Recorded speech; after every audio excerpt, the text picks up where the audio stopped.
여러분 안녕하셨습니까? 양영태TV의 양영태입니다. 오늘은 2024년 11월 20일입니다. 이제 닷새만 있으면은 여러분 잘 아시겠지만 이재명의 위증교사 선고가 있습니다. 위증교사, 범죄 중에서 가장 나쁜 범죄라고 합니다. 혹자는 이렇게 얘기합니다. 실형이 나온다. 혹자는 법정 구속이다. 실형 이상이다. 이런 얘기들이 많이 나오고 있습니다. 네, 그와 더불어 한동훈의 댓글, 악성 댓글이 있었죠. 한동훈 당대표로 있는 국민의힘의 당내 게시판에서 한동훈의 이름과 한동훈의 가족의 이름으로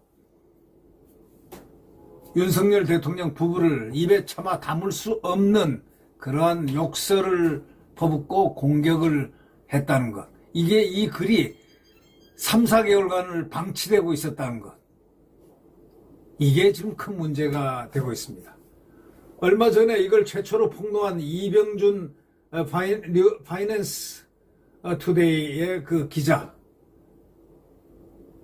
이병준 기자는 그냥 폭로하는 사람이 아니고 확실한 팩트를 갖고 그걸 확보하고 난 다음에 폭로하는, 폭로가 아닌 스쿠프, 다시 말하자면 특종하는 그런 기자가 됐습니다. 이준석이 과거에 문제 있을 때도 그가 하버드에 직접 편지를 내고 등등 해가지고 상당히 오랜 기간 동안 했었지만 그는 결코 고소는 당했을지언정 그는 형을 받은 적이 없는, 그러니까 결백한, 다시 말하자면 사실에 입각해서 그는 항상 움직여왔던 그런 기자였습니다. 그렇기 때문에 저는 개인적으로 알고 있기 때문에 그 기자를 상당히 신뢰를 했습니다. 처음부터 신뢰를 하고 지켜봤습니다만은 드디어 이제 그게 도화선이 돼서 장례찬이가 어저께 폭로를 했습니다. 장례찬 전 국민의힘 최고위원이 최근에 국민의힘 당원 게시판에다가 한동훈 대표와 가족들의 이름으로 윤석열 대통령을 비방했던 글이 게시됐다는 의혹과 관련해서 무엇이라고 얘기했겠습니까? 몸통이 진은정 변호사일 가능성이 제일 높다. 이렇게 얘기했습니다. 몸통이 진은정 변호사일 가능성이 제일 높다. 이렇게 주장을 했습니다. 진은정 변호사는 한 대표의 부인입니다. 배우자입니다. 만약에 이것이 사실이라고 한다면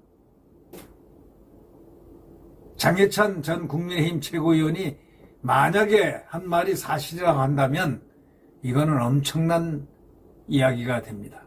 그렇게 되면 물론 한동훈 대표는 당대표를 그만둬야 되고 상당히 문제가 복잡한 양상으로 갈 수가 있습니다.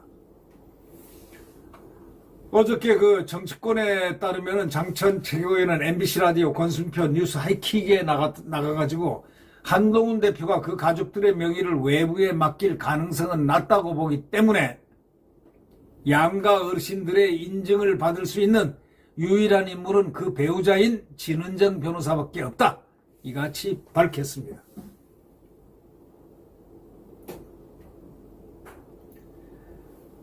특히 장 전 최고위원은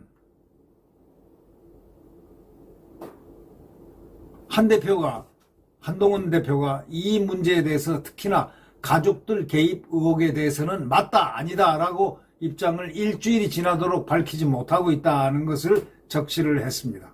그러면서 아니면 아니라고 하면 되고 법적 대응하면 되는데 법적 대응도 전혀 하지도 않고 아니다란 말도 안 하고 기다란 말도 안 하고 일주일 넘게나 그냥 묵비권 아닌 묵비의 침묵을 지키고 있다.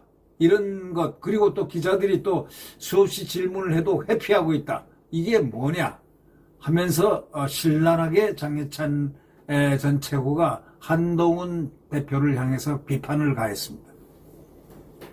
이 장해찬 전 최고위원은 한동훈 대표가 가족 의혹에는 입장도 밝히지 못하고 그냥 좋은 게 좋은 거다 식으로 듣고 가자.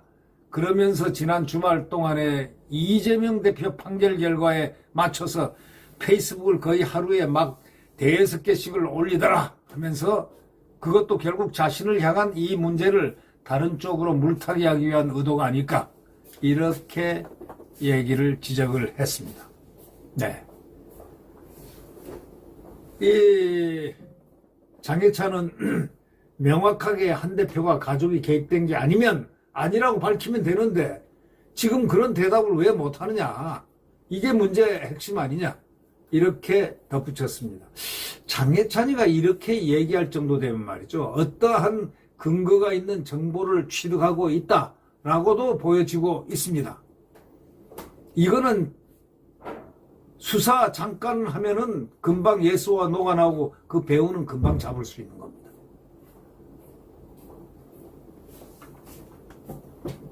이 장해찬 최고위원은 전 최고위원이죠. 한 대표와 장인, 장모, 모친, 배우자, 딸 명의로 작성된 150여 개의 비방글에 대해서는 5명이 모여 앉아서 말 맞추고 동시에 올렸을 가능성은 없다. 이렇게 얘기했습니다. 가족 중 한 사람 혹은 외부의 어떤 댓글 작업을 하는 누군가가 가족 명의로 아이디들을 만들어서 동시에 글을 올렸다는 것이라고 강력하게 주장을 하고 있습니다.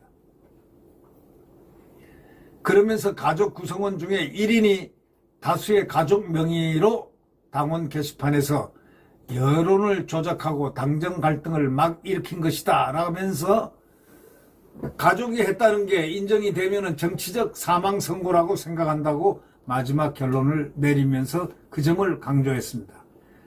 만약에 이게 진은정 부인이 진은정 변호사인데 이 김앤장 변호사가 이 일을 수행을 했다고 한다면, 만약에 가정한다면, 장해찬의 말이 맞다고 생각을 한다면 이거는 당대표가 당연히 그만둬야 되고 정치인으로서의 은퇴를 해야 되는 그런 사안이 될 수 있습니다. 아니면 뻗태기로 나갈 수도 있는 거고요. 네. 한동훈 대표는 딜레마에 지금 빠져 있을 것 같다는 그런 느낌이 듭니다. 만약에 이것이 사실이라면. 이거는 말이죠. 이러거나 저러거나 당대표가 이 댓글 문제에 대해서 국가 원수와 그 부인을 입에 차마 담지 못할 개목줄을 갖다가 목에 감겨라가 안 되면 나중에 뭐 단두대 별 희한한 이야기들을 너무 많이 했기 때문에 이것이 과연 한동훈 가족, 진은정 변호사가 이런 글을 쓸 수 있었을까? 솔직히 말해서 좀 의문이 될 정도로 이렇게 정말 헷갈리는 부분입니다. 근데 이 장해찬이가 몸통은 진은정 같다. 진은정일 가능성이 제일 높다. 이렇게 얘기했을 정도 같은 말이죠. 장해찬이도 정치 생명 걸어놓고 얘기하는 거 아니겠습니까? 그러나 중요한 것은 한동훈 대표 여태까지 대통령을 그렇게 공격하고 아주 극심할 정도로 공격을 했는데 결국 이런 부분의 문제가 당대표 선거 전에부터 이렇게 불거져서 댓글 작업이 됐다면 이거는 보통 문제는 아니다. 근데 그 내용성이 아주 매몰찬 국가 원수 부부를 향해서 그렇게 공격을 가혹하게 했던 그런 부분, 이게 어떻게 노출이 됐느냐. 전산 오류로 원래 성만 이렇게 나타나게 됐는데 실명 인증을 하고 쓰게 돼 있어요. 실명 인증하지 않으면 절대 쓸 수 없고 승인을 받아야 되는 건데 실명 인정이 됐길래 이제 쓰게 되는 건데, 인증 절차가. 근데 이 성만 바깥으로 나오는데 그날 하루인가 이틀이 그냥 전산 오류가 나서 이름까지 싹 나타난 걸 이 이병준 기자가 그때 스코프한 겁니다. 한동훈 대표의 치명적 운명의 날이 그날이 될지 안 될지는 잘 모르겠습니다만은 만약에 장해찬의 말이 옳다고 판정이 난다면 한동훈은 아무리 버텨봐야 버틸 수 없고 스스로 조용히 정치권을 떠나는 것이 남아있을 뿐입니다. 그래서 결국은 어떻게 될 것인가, 이 부분의 문제는 이걸 게임이라고 할 것보다 이 장해찬은 자기 목숨을 걸어놓고 정치적인 생명을 걸어놓고 하는 이야기 때문에 이것 또한 심각한 문제다. 한동훈에게 치명적인 상황이 닥칠까 하는 퀘션을 붙이면서 하여튼 부인인 진은정 변호사가 몸통일 가능성이 제일 높다라는 장예천 전 최고의 얘기에 상당히 귀를 기울이는 지금 정치권이 됐습니다. 어떤 상황이 될까요? 일촉즉발이 아니고 한 사람이 다시 말하면 정치권을 떠나야만 되는 사안이 됐다, 이렇게 볼 수 있겠습니다. 장예찬이 죽느냐 한동훈이 죽느냐, 그것이 문제로다. 누구 말이 맞을까요? 말이 틀린 사람이 죽게 돼 있습니다. 정치적 사망을 선고받게 돼 있다, 이런 얘기가 되겠습니다. 우리는 윤석열 대통령 정부가 반드시 성공할 수 있도록 지금 이들이 총력전을 펼쳐서 대통령을 끌어내리라 하는 이 찰나에 대한민국 국민들이 횃불을 들고 이들을 전부 다 진압을 해야 됩니다. 자유민주주의 대한민국 영원할 수 있도록 말이죠. 안녕히 계십시오.